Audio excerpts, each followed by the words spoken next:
Hi everyone, we're going to be looking at how to create a print with a border. We're going to be keeping the whole image in this method, so lots of different ways of doing this, but let's take a squiz.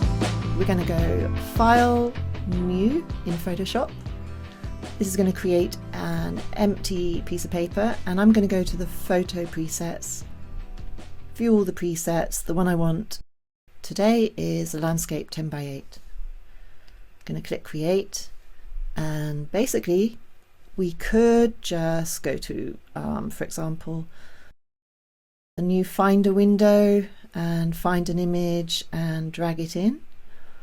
Or we could go to Lightroom, for example, and as long as you're in your develop module, you'd be able to drag it in, all right?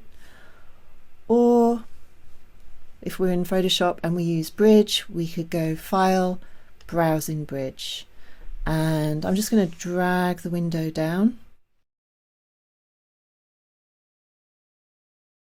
Find your image, drag it in.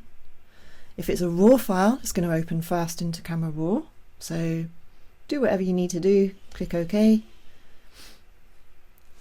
And then I'm going to use my Alt or Option key to reduce the size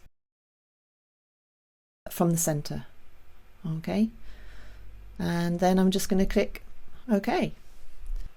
Very important at this stage that you flatten the image before sending off. A couple of ways you can do that. You can either right click on the layer itself and choose flatten image, okay, or you could just go up to layer and find flatten image there. All right, that's it.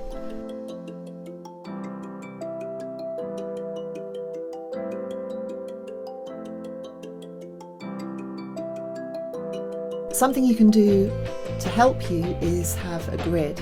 This can mean that every time you do it with an image, you're going to be doing the same thing. To bring a grid up, all you need to do is go View and Show and Grid, but you can see the shortcut is just Command and apostrophe.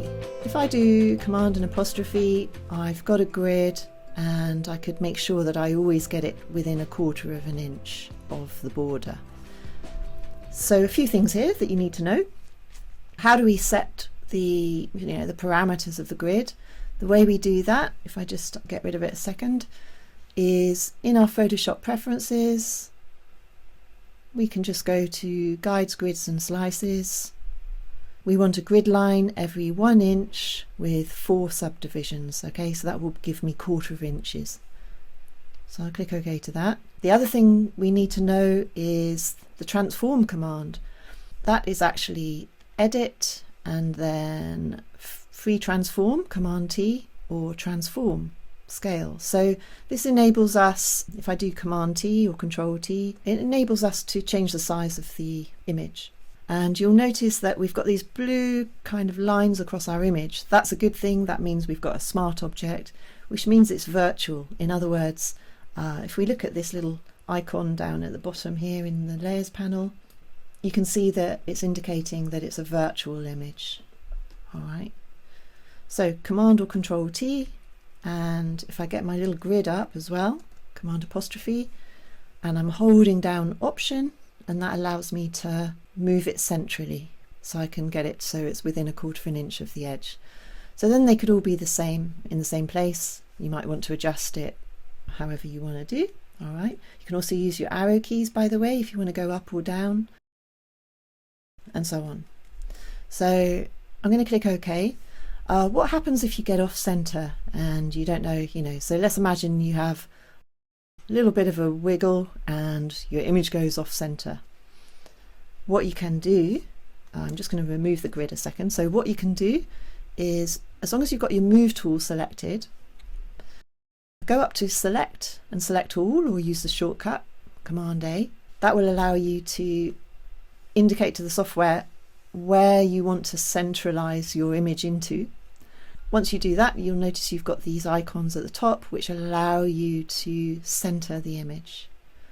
All right, so to deselect, Command or Control D.